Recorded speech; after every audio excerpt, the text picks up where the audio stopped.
تو یہ ناصحانہ نہیں بالکل تعزیت کی لوگوں کو، اور 2-2.5 منٹ کا وقت کو دیا جا رہا ہے۔ پھر بھی مجھ کو اس کی رعایت کرنی چاہیے۔ ابھی بہت سے بغیر دور رہوں گا، کچھ ساتھی ہیں وہ بھی لے جانا چاہیں گے، اس لیے میں پہلے گفتگو بیٹھا ہوں۔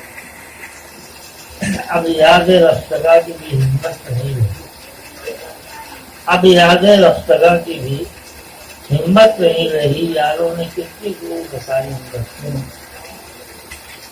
مولانا مظہر عالم صاحب سے میری ملاقات دیوبند میں طالب علمی کے زمانے کی ہے۔ اب ایک مضمون میں نے پڑھا تھا وہ کسی گروپ میں لکھنے والے انہوں نے تاریخ کی جو تصدیق کی تھی اور اس کو منتخب کیا تھا مولانا جی کا، وہی سفید پوش جو اس وقت میں دیکھا تھا پٹھان پورا جامع مسجد میں، وہ اس کو وزرداری یہ لباس میں بھی وضاقتہ میں بھی وہ آخر طرح کی بات ہے۔ اور آپ کو بتا دوں، یہ شاید کسی نے اس بات کو جوڑا کہ مولانا کا کہنا کہ خالص علمی جگہ مولانا مظہر صاحب کے بڑے والد یا چچا مولانا عبدالعزیز بہاری رحمۃ اللہ علیہ اسی نام سے معروف تھے۔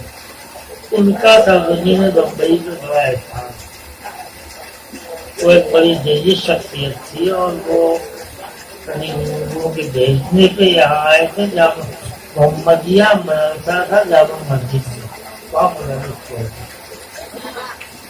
مسکت ریڈی صاحب مولانا مظہر عالم صاحب مولانا مظفر عالم صاحب کے حقیقی بیٹا تھا،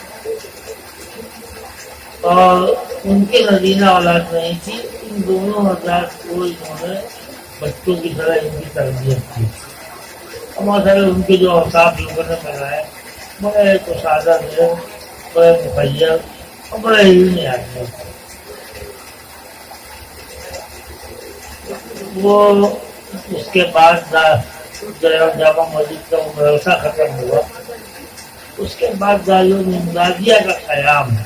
یہ مولانا عبدالعزیز صاحب اس میں پیش تھے، بلکہ اصل بانی جہاں تک میری یادداشت اور میرا معلومات اصل بانی وہ تھے، باقی اور بھی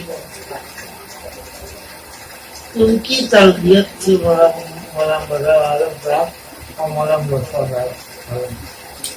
ایک بات مجھے یاد آئی کہ وہ زمانہ تھا جب ہوائی جہاز سے چلنا بڑی بات تھی۔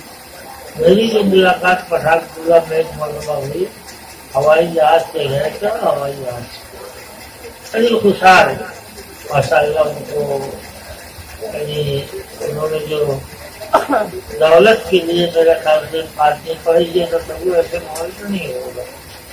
اس کے بعد یہ جو ابھی بات آئی کہ ایک بات بہت اچھی جو مولانا صاحب نے کہی، مجھ کو ایک شعر یاد آیا، نشان مرد مومن بات گویم، نشان مرد مومن بات گویم، تبسم بلمایت ساتھ کے موت۔ اس کا مزاج تو آپ نے دیکھا، لیکن زندگی بھر کا یعنی جو ان کا اخلاق تھا، ان کی جو ملنے جلنے کا انداز تھا، اس میں کوئی فرق نہیں آیا۔ جسے جب بھی ملے بڑے اتفاق سے، اور آخری ملاقاتوں تک میرا یہاں آنا وہ ہوتا تھا، ہمارے بھی نزدیک رہتے ہیں تو وہ ملاقات کر کے آ جاتے تھے بڑے کشادہ پریشانی کے ساتھ، بڑے اتفاق سے خیر بہرحال وہ ہمارا دیوبند کا بھی کچھ ساتھ تھا تو میرے خیال ہوتی نہیں تھی۔ جب میں بڑے زمانے میں بہت بیمار ہوا تو کئی دفعہ یہ کہا کہ یہاں آ جاؤ، یہاں کھلی آپ ہوائے، لیکن میں یہ بتا رہا تو ان کا اخلاق آخر تک اس میں کوئی فرق نہیں ہے۔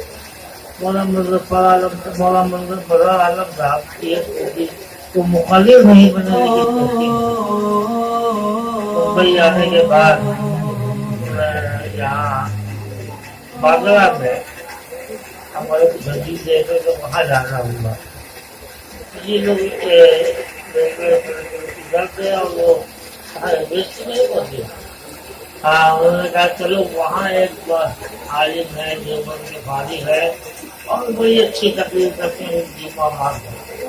ان لوگوں نے وہاں پڑھا، دیکھا مولانا بازار کا معلوم ہوا کہ دور دور سے لوگ ان کی تقریر سننے آتے اور ماشاء اللہ تھا. لیکن انہوں نے تقریر اور اس کو ایسا نہیں بنایا.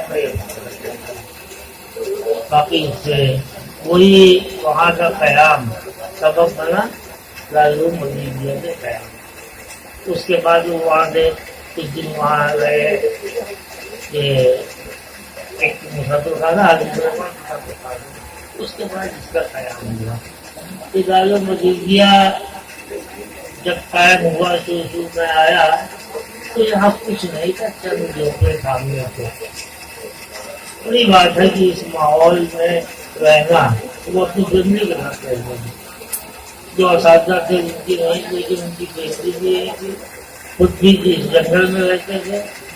اور جو پہلی دفعہ کا یاد ہے کہ جب ہم روڈ سے اندر آئے تو سب جگہ دھول اٹھتی ہوئی اور پورا بس کھیتی ہے، شاید ایک کا جھوپڑے لگے. اس عالم میں یہاں رہنا اور یہاں بھروسہ قائم کرنا اور اس کو کامیاب ادارے کی جگہ دینا میں سمجھتا ہوں بڑی بات ہے. اللہ تعالیٰ نے خوبیاں دی تھی کہ تو آپ سنیں گے ان کے آنے والوں سے بھی آپ نے سنا دی کہ وہ ایک متعدد تفصیل تھی ان کی. وہ خالی لے دے کے بیٹھ جانے والے آدمی نہیں تھے. دینی طریقوں میں اور مذہبی طریقوں میں، سماجی طریقوں میں بڑھ چڑھ کے حصہ لینے والے. ہمیشہ انہوں نے اپنی دوستوں سے دوستی نکالی. ہمیشہ جس طرح پہلے ملے اسی طرح بعد میں ملے. ایک بڑی بات ہے آدمی بڑے مقام پہ پہنچنے کے بعد ذرا اپنی ایک عہدہ کا اظہار پہلے کرتا ہے. بڑا مزہ آ رہا ہے تو انہوں نے کسی کو پراموش کیا ہے. یہ تو ابھی آپ نے دوسروں کو سنا. بہرحال یہ اولاد کو اپنے ساتھ جانے کے انتقال کا بھی غم لگا. وہ ایک بڑا صدمہ تھا جو انہوں نے جھیلا. بہرحال بیماری بہت مختصر بیماری تھی. قضا قدر کو کوئی ٹال نہیں سکتا. میں نے پڑھا تھا پورے قتل موت. لیکن یہ جو انہوں نے یادگار حدیث میں ہے کہ انسان جب انتقال کر جاتا ہے اس کا عمل منقطع ہو جاتا ہے. لیکن یہ وہاں پہ سب یاد دیا اور ولد صالح اولاد میں ان کے اخلاق ہیں اور اس کے متعلقین ہیں. یہ بھی پیغال یا کوئی دعا سے کافی نہیں ہے لیکن یہ دارالعلوم مرحومیہ یہ ان کے لیے سب سے جاریہ ہے. اور اس کے ذریعے جہاں جہاں علم جائے گا یہ سب سے جاریہ ہے. انہوں نے اپنی آخرت کے لیے ایک وسیلہ کرنے کے لیے کیا ہے. اللہ ہم سب کو بھی اس کی توفیق کو. ایک بات اور میں کہنا چاہوں کہ بھائی ابھی بہت گرم ہے ایک مسئلہ تعزیتی اجلاس کا. ہمیں ایک ساتھ میں بولتا کہ عادی والے جنازے میں بھی 5 کلومیٹر بڑی جگہ بزرگوں کا اپنا انداز ہوتا ہے. حضرت مدی رحمۃ اللہ علیہ کے یہاں کچھ نماز کے مسائل میں بسم اللہ نیرت بھی کہنا یا تہجد نفل میں پڑھنا ان کا اپنا ایک معمول تھا. ان کے مفتیان کرام بھی اس کے مطابق فتویٰ نہیں دیتے. اس کا معمول تھا. حضرت کسی کو مجبور بھی نہیں کرتے تھے. ان کی خانقاہ کا اب بھی یہی معمول ہے. یہ کچھ تفردات ہوتے ہیں یا علمی اختلافات ہوتے ہیں اس میں وسعت ہوتی ہے. تب یہ بحثیں جو آج کل چل رہی ہے میرا خیال سے ضرور. بس میں یہ بھی کہنا چاہتا ہوں کہ بھائی وہ جو جنہوں نے نکیل کیا ہے ہمارے پہلے بزرگوں نے بھی نکیل کیا ہے، اور پہلے بزرگ بہت سے ہمارے اکابر تاریخی طریقوں میں شریک بھی ہوتے رہے ہیں۔ نکیل کرنے والے ہر گلے کا رنگ بوئے دیگر، یہ اس پہ دھیان رکھیے کہ اپنا ذوق ہوتا ہے، ذوق کے مطابق وہ اکابر نے کہا ان کے کام میں بھی کچھ لگائے تھے اور دوسروں نے کہا ان کے کام میں بھی لگائے۔ میری بات یہ ہے کہ میں اس کو نوحہ گری نہیں سمجھتا، اس کی محتاطوں میں رکھایا جاتا ہے۔